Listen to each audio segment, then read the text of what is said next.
Oi pessoal, estão bem? Espero que sim. Como forma de adquirir a nossa segunda nota na matéria de História das Relações Internacionais, planejamos um mini-cast para vocês.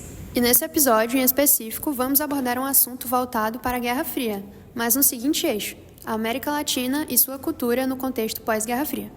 Então, vamos lá iniciar a nossa conversa. Começando por você, Gabi, fala pra gente, o que foi de fato a Guerra Fria? Oi, a Guerra Fria, gente, foi um conflito político-ideológico travado entre os Estados Unidos e a antiga União Soviética, que instaurou uma bipolaridade mundial, o alinhamento que foi basicamente a divisão entre o capitalismo e o comunismo, e ocorreu entre 47 a 91. E durante esse período, houve momentos que decidiram a política e o desenvolvimento social até a contemporaneidade, como a corrida armamentista espacial. E a espacial a gente também pode ver até hoje na China, Estados Unidos e hoje também entre a Rússia. Também vale falar das consequências da guerra, que podem ser, nesse caso, a reunificação da Alemanha, um grande avanço nas tecnologias, a derrota do socialismo e a dissolução da União das Repúblicas Socialistas Soviéticas e também outras questões da geopolítica atual. Sim, realmente. Mas lembrando que o nosso foco de hoje é debater acerca de como esse conflito atingiu precisamente a cultura da América Latina.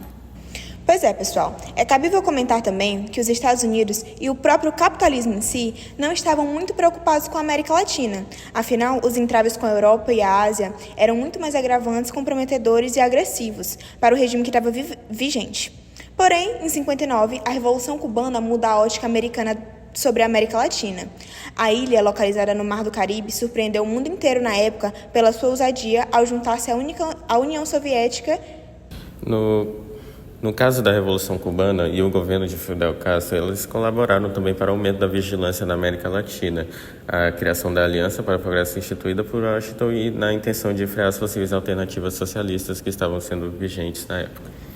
E acho que é importante mencionar, pessoal, que a partir disso a América Latina ela começa a sofrer com as inúmeras ditaduras violentas, segregacionistas e regadas à censura, como as ditaduras que aconteceram na Argentina, no Chile, no Uruguai e no Brasil, é claro.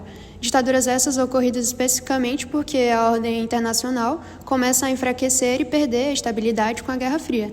E, consequentemente, isso vai levar a uma espécie de aniquilação cultural dentro dos centros latino-americanos, marcada por eventos como o total descaso com a cultura popular, omissão de dados intrínsecos à cultura, corte de verbas de financiamento e apagamento de muitas raízes. E além disso, surgiram povos e nações inteiras que não se reconhecem ou nem mesmo se identificam com as suas culturas nativas e suas verdadeiras raízes.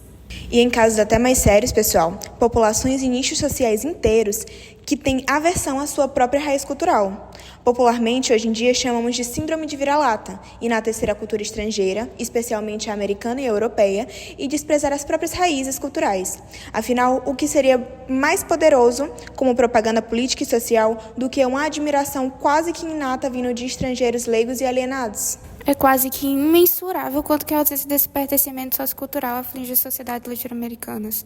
Porque sem um ponto cultural, sem um serviço governamental, sem sociedades alheias, basicamente resulta na violência e, segundo a Organização Pan-Americana de Saúde, a região da América Latina e o Caribe tem uma taxa média de homicídio de 21,3 para cada 100 mil habitantes. Números exorbitantes para essas sociedades. E a gente vê, ao longo da história, que isso é apenas uma resposta comportamental de como é viver à margem e à mercê da dominação americana. E quando entendemos isso, é possível observar como as pessoas que procuram na cultura um sentido de vida designam diversos campos de ação. E podemos até catalogar alguns deles: a cultura e as artes como possibilidade de construção de espaços e de participação, onde só existia exclusão. A música, a dança, o teatro, a pintura, a escrita são essenciais para integrar e fomentar a inclusão e o conhecimento, que é necessário para fortalecer a conexão de um povo com sua história e cultura. E até os dias de hoje existe uma espécie de vácuo na cultura imaginária do povo latino-americano. As sequelas da Guerra Fria continuam, mas a globalização tem sido um dos grandes fatores também para perpetuar esse sentimento de vazio cultural, histórico e identitário. Então, pessoal, o fenômeno da globalização e, junto a ele, a popularização de propagandas culturais que pareçam mais atrativas, como a American Way of Life, que vende o ideal de uma vida americana, ou a onda do idealismo europeu, que traz a narrativa de melhor qualidade de vida fora das fronteiras latinas e coloca uma pauta questões como IDH, economia e educação. Exatamente, e essas ondas culturais, de modo geral, se dividem em dois grandes polos. Ou elas são para fins lucrativos e capitalistas, como o American Way of Life, né? Ou são como uma cortina de fumaça para disfarçar mesmo as questões comprometedoras. Um exemplo disso é a chamada onda cultural kawaii japonesa, que tem como intuito desvincular a imagem do país de guerras e violências. Porque assim, depois da Segunda Guerra Mundial, o Japão teve que reconstruir a sua imagem global, que era associada ao imperialismo, à violência, ao militarismo. E aí, por causa disso, o Japão começou a cultivar uma imagem mais pacífica e amigável, dando origem para a tão hypada cultura kawaii, que na verdade é uma estratégia cultural. Tipo a Hello Kitty e os animes, que até os dias atuais possuem grande influência no mercado e na sociedade do mundo inteiro. Ok, pessoal, já vimos e passamos por toda a parte de consequências e de sequelas culturais e identitárias, que infelizmente foram deixadas e enraizadas nos povos latino-americanos. Mas agora iremos partir para um outro âmbito, um mais específico, o nacional. E no Brasil, as consequências são visíveis? Como se porta a população brasileira acerca dessas questões? Então, acho que eu posso tranquilamente dizer que a conjuntura brasileira é o mais cristalino exemplo de como os efeitos dessa falta de pertencimento sociocultural afetam agressivamente uma sociedade. O povo brasileiro foi sorrateiramente instruído a desdenhar e desvalorizar a própria raiz desde os primórdios, quando o homem branco europeu aportou no litoral e em pouco tempo já estava chamando a domesticação das populações indígenas de catequização e impondo regras e costumes aos povos originários. Muitos povos indígenas foram dizimados pelas doenças trazidas pelos europeus. Os berços culturais dos povos foram destruídos, a fé e o culto dos indígenas também foram destruídos e substituídos pelos dogmas do cristianismo trazidos pelos europeus. A alimentação voltada para a subsistência virou-se a fins lucrativos e diversos outros fatores contribuíram de forma fúnebre para que o povo brasileiro não se reconhecesse dentro da sua própria linhagem. E esse comportamento, pessoal, de omissão e descaso é reproduzido até por identidades que deveriam colaborar na propaganda nacional de cultura e desenvolvimento. Por exemplo, as informações estatísticas sobre culturas existentes na base de dados do Instituto Brasileiro de Geografia e Estatística, o IBGE, não estão disponíveis de forma organizada, assim como também não temos um sistema de indicadores culturais já implementado. Situações como essa também, impedem que a sociedade não tenha acesso à sua própria cultura. E aí, quando não são esses entraves, é a polarização econômica que existe no sul e no sudeste do Brasil, regiões que concentram mais pessoas e, obviamente, os polos industriais, e, consequentemente, concentram um maior teor cultural. E, para além disso, existe no imaginário popular brasileiro também uma ideia que apenas a cultura disseminada nesses eixos é boa e válida, por apresentar uma construção mais estrangeira, o que, obviamente, não deveria acontecer. Muito válida essa sua exposição, Gabi. Fora isso, a América Latina ela é refém dessa autodesvalorização. O Chile, o México e a Argentina, por exemplo, são países que enfrentam esses mesmos dilemas culturais. Já puxando para o lado do Brasil, a cultura popular é extremamente rica, visto que todas as 5 macro-regiões detêm uma cultura nativa própria.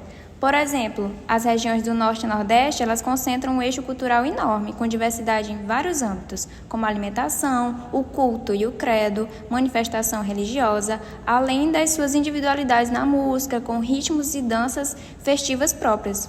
E falando nisso, já que estamos em época de São João, é importante lembrar da relevância desse momento para o Nordeste.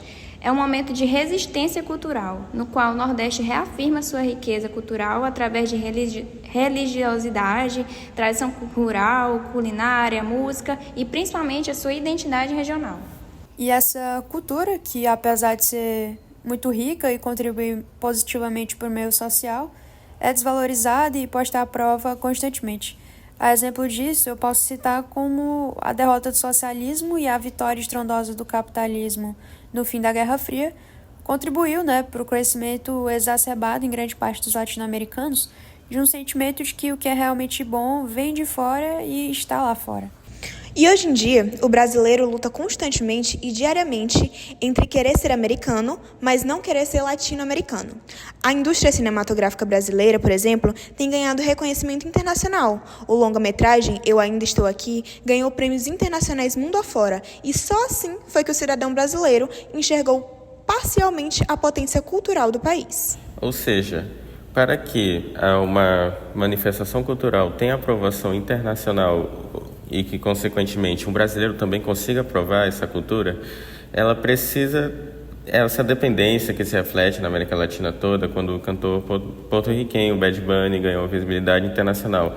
Apenas aí demonstrou talento, ou seja, toda manifestação cultural que vem da América Latina precisa de uma aprovação externa que não sai do brasileiro nem do latino-americano. Falando do Bad Bunny também, a gente também pode ver que é muito difícil, por exemplo, a cultura América Latina entrar no Brasil, né? Então, por exemplo, o Bad Bunny hoje no Brasil, apesar de ser muito popular mundo afora, no Brasil ele é pouquíssimo visto. Se você perguntar para uma pessoa na rua, é bem difícil que você conheça alguém, o que é muito triste. Isso também acontece basicamente com a maioria dos artistas latino-americanos e filmes e projetos, quando a gente fala da América Latina em geral, né? Então, pessoal, basicamente, né, para amarrar todas as ideias, a gente coloca que o brasileiro e o latino-americano em si, eles acabaram com um enraizamento no imaginário e no cultural de que existe uma inferiorização da cultura que é nativa daqui para a cultura do que é de fora. Então, daqui provavelmente a muitas gerações, talvez nós consigamos mudar isso. Mas, infelizmente, a questão atual é que ainda existe essa desvalorização inata dentro do povo latino-americano e dentro do povo brasileiro.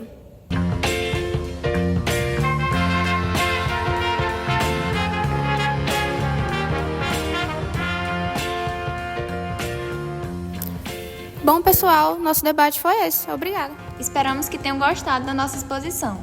Obrigado pela atenção. Até uma próxima oportunidade, gente. Tchau e obrigada. Ficou com vontade de dar a sua opinião no debate de hoje? Diz aí o que você achou na seção de comentários do Spotify ou da sua plataforma de áudio preferida.